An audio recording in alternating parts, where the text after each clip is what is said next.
better in the continent of Africa. So no one wants Africa to add value to their resources. They're trying to keep Africa to continue supplying raw material.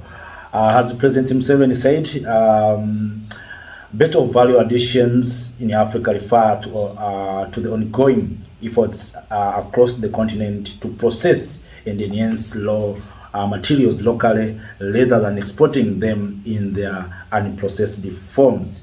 So this better is critical for transforming Africa's economies, creating jobs, and maximizing the financial benefit of its abundant natural resources. So we have seen some countries have already in better. For instance, we have seen the Saharan countries decided to say no uranium is going out, no gold is going out. We are going to process our own resources. That is a good thing. But individually, these countries cannot perform, cannot succeed. We have seen, for instance, Uganda itself has suffered a lot of sanctions, and of course, they have also Uganda has been removed from AGOA by the United States of America. All of these are just better of value addition. So no one wants African countries to add value, because they know if they're going to add value, it means that the supply of raw materials to their industries will face difficulties, and if they face these difficulties, their people will face challenge of jobs and employment. So from there, their economies will become unstable. But they want African countries to continue supplying raw materials for their industries. The time has come, I think, for we, the people of Africa, especially our leaders, to come together to see the importance of value addition. And of course, President Museveni has expressed the way Uganda suffered on the issue of oil. And of course, not only oil, in many sectors, when African countries are saying we are going to do this for the benefit of the people of Africa, you find consequences to those African countries. Some of their countries have been sanctioned. For instance, we know what happened to Zimbabwe when the late president of Mugabe took land from white farmers. What happened to Zimbabwe? The Western power sanctioned Zimbabwe, trying to make things hard on the ground to Zimbabwe, and finally Mugabe was removed from power by his comrade Mnangagwa. So all of those are just the effect or the consequences of the battle of value addition. But all in all, as I said, this fight should not be for individual countries or individual president. This fight must become the fight for all Africans in the continent and to those who are in the diaspora. So one thing that our leaders sometimes don't understand, why they are not taking decisive decisions. For instance, all of us, we know that value addition is going to create jobs. It's going to boost our economies. Why don't our leaders come together and say, you Uganda, you are the main producer of coffee. Can you supply the coffee within the continent? Yes, go and invest in your coffee, and we are going to buy coffee from you. You, Niger, of course, I've been saying this many times. You have uranium. Can you invest in your uranium and produce enough electricity to supply to our industries? Yes, go and do so. You, South Africa, maybe you have coal. Can you do so? Can you process your coal, add value to your coal, then supply electricity through maybe by using coal? Possible.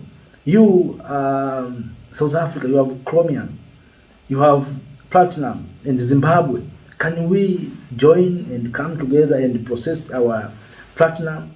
I think If our leaders can think like that, can come together and say, you know, we have been in this situation for too long.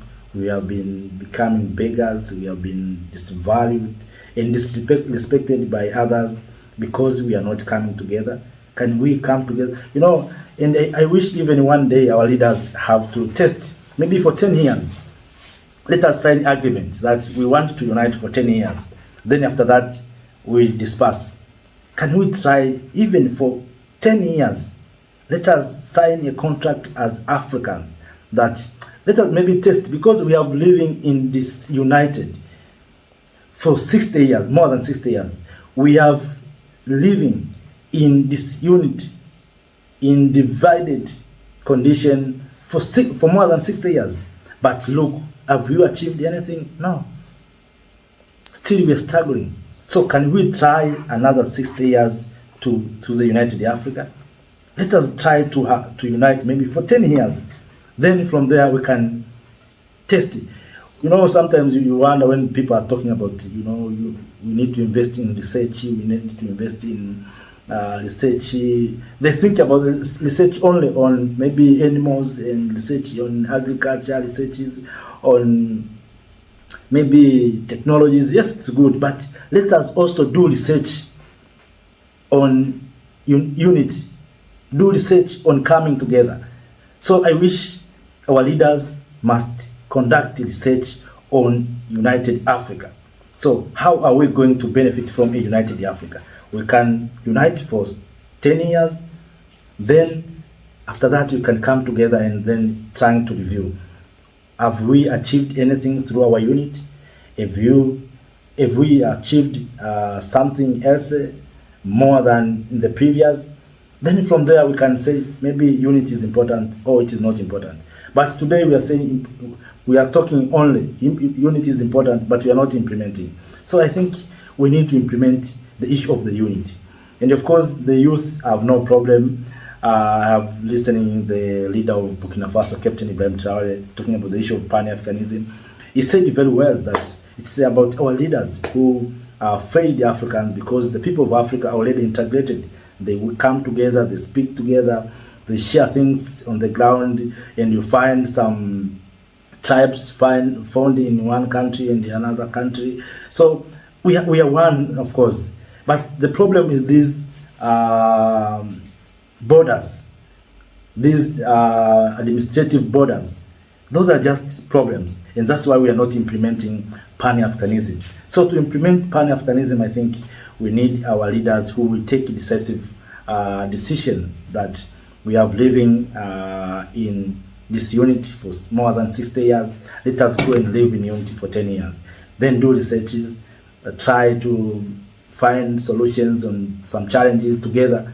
I hope from there we can solve many challenges. And that's why one day I was asking, do you think the country of Democratic Republic of Congo need to go to the IMF and take loans? Yeah, maybe some of them say yes, some of them say no. But for me, I think there's no need for the country such as Democratic Republic of Congo to go to the IMF and take a loan, because we know that big companies such as Apple is the one who is using minerals from Democratic Republic of Congo. How much you spend to buy one iPhone? You see, Apple laptops. You can see that a lot of money we spend, we Africans, to buy those